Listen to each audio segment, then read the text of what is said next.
the bridegroom and the wedding banquet.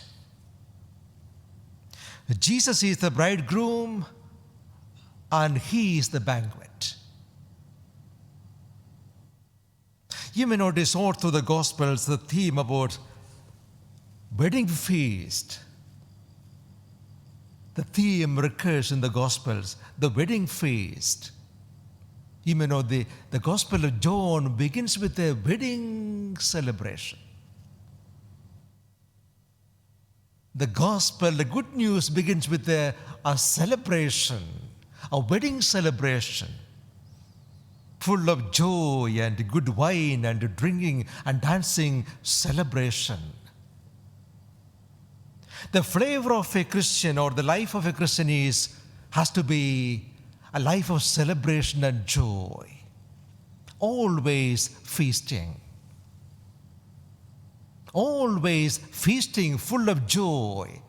Even in the midst of sufferings and sorrows, she is full of joy and celebration. Then where does this fasting where does that come from? Or what is the meaning of fasting?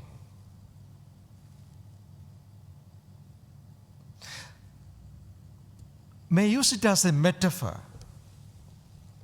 The Lord says, when the bridegroom is taken away from them, then they will fast.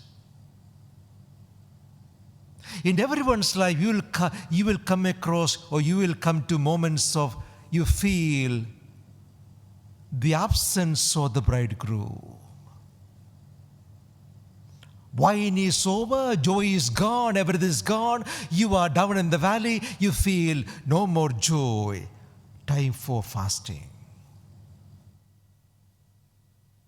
You feel the bridegroom has been taken away. The joy is gone, wine is out. To understand what I'm saying, may you say, the word for fasting in India is upavas. No relation to the word food. It means stay beside the Lord. See, one word with all this meaning. Upavas means stay with Him. Stay close to Him. In other words, fasting has everything to do with the prayer. If you are just sacrificing a food or something, it's okay, physically good. I may need to do that to take off my weight. But apart from that, no benefit. If there is no prayer life. So fasting means you are staying with the God, more time with Him, more nourishment for the soul. You enjoy being with Him. You find time for that because I feel my wine is running out. So it doesn't need to be in the time of Lent.